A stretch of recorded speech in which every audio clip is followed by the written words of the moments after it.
Bharatiya Janata party जो संकल्प करती है, संकल्प पत्र या घोषणा पत्र कुछ भी बोल ले, जो कहती है वो करके दिखाती है।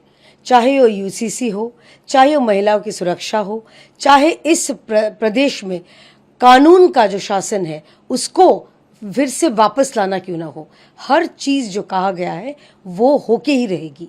और यूसीसी के विरोध जो भी कर रहे हैं उनको ये पता लगना है कि भारतीय जनता पार्टी की सरकार है, कोई दुर्बल सरकार नहीं है जो घुटने टेक के अपने कोर दुधेल का वोट बैंक के सामने घुटने टेक दे। तो ये जो यूसीसी जो मांग है हमारी बहुत सालों से मांग थी, वो वास्तविक होके रहेगी। ममता बनर्जी जी सिर्फ अपना वोट बैंक जानती है और इसीलिए वो बैकडोर से अवैध तरीके से वो मुस्लिम को उनको ओबीसी के कैटेगरी में घुसा के, जो वाकई में ओबीसी है, जिनको वाकई में रिजर्वेशन मिलना था, उनको वंचित किए थे। तो अब जाके इस बार जाके इतने सालों बाद जाके सटीक जो ओबीसी का जो बिल है, इसके जरिए जो सटीक ओबीसी है उनको न्याय मिलेगा, उनको रिजर्वेशन मिलेगा, ना कि सिर्फ वोट बैंक देख के, ना कि सिर्फ जात देख के, धर्म देख के, जो ममता बनर्जी जो गंदा खेल उन्होंने रची थी, तो वो अब बंद हो गया है। और ये जो ओबीसी वाकई में पश्चिम बंगाल के जो बैकवर्ड क्लासेस है, अदर बैकवर्ड क्लासेस, उनको अभी मिल जाएगी अपना न्याय। देखिए, कानून व्यवस्था तो सुधरा हुआ है, पिछले 1.5 महीने से हम लोग तो देख रहे हैं, पश्चिम बंगाल की जनता भी देख रही है। लेकिन अब सुधर जाएंगे वो लोग जो सोचते थे कि ये बाप का राज है, ये यहाँ पर सरकारी संपत्ति अगर तहस नहस भी कर देते तो कोई हमारा बाल बांका नहीं कर सकता। ये सुधर जाएंगे।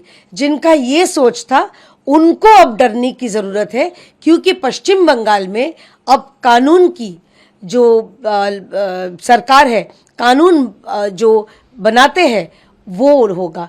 बल्कि यहाँ पर जो हम लोग क्या क्या कहते थे, शासक की आइन नहीं चलेगी, आइन का शासन चलेगा।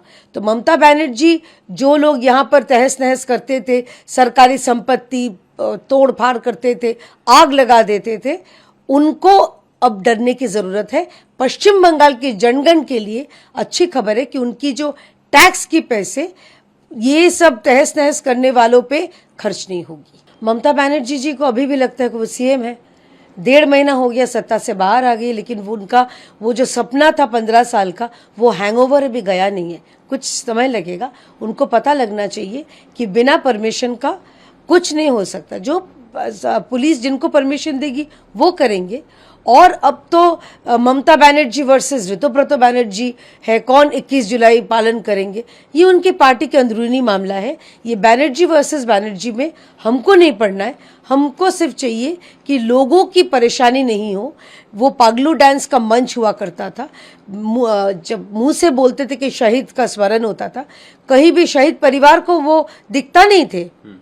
वहां पर दिखता था पागलू डांस, वहां पर दिखता था तमाम सीरियल और फिल्म स्टारों को।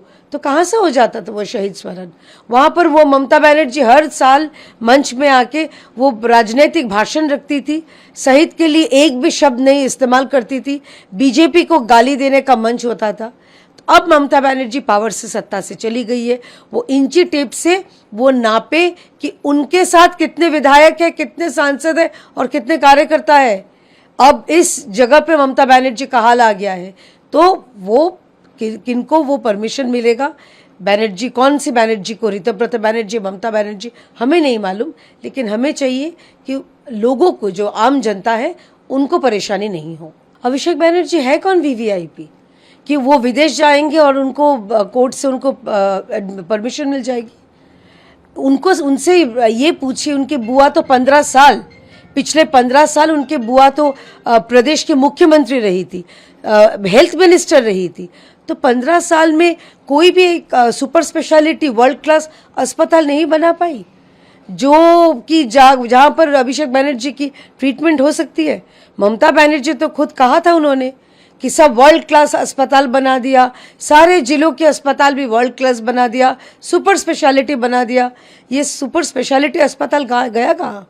ममता बनर्जी की पावर चली गई और अस्पताल भी चले गए। तो इनसे वो पूछिए वो कौन वीआईपी वीवीआईपी है। ये वो जाने में इतना हड़बड़ी क्यों मचा रहे हैं? भागना चाहते हैं क्या? इसीलिए क्या वो इतना जाने के लिए व्याकुल है?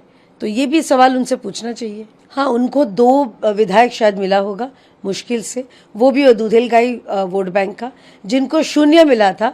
0 से 2, 0 से 2 तो बेहतर है, उनके लिए तो बहुत बड़ी ये है, मॉरल विक्ट्री होगी। तो उनका पार्टी है, वो कैसे करें पता नहीं, लेकिन भारतीय जनता पार्टी को पश्चिम बंगाल की जनता ने चुना है, देश की जनता ने चुना है, और लगातार 3 बार आदरणीय प्रधानमंत्री जी को देश की जनता ने प्रधानमंत्री बनाया। तो कांग्रेस की मॉरल विक्ट्री के लिए शुभ नंदन जताती हूँ।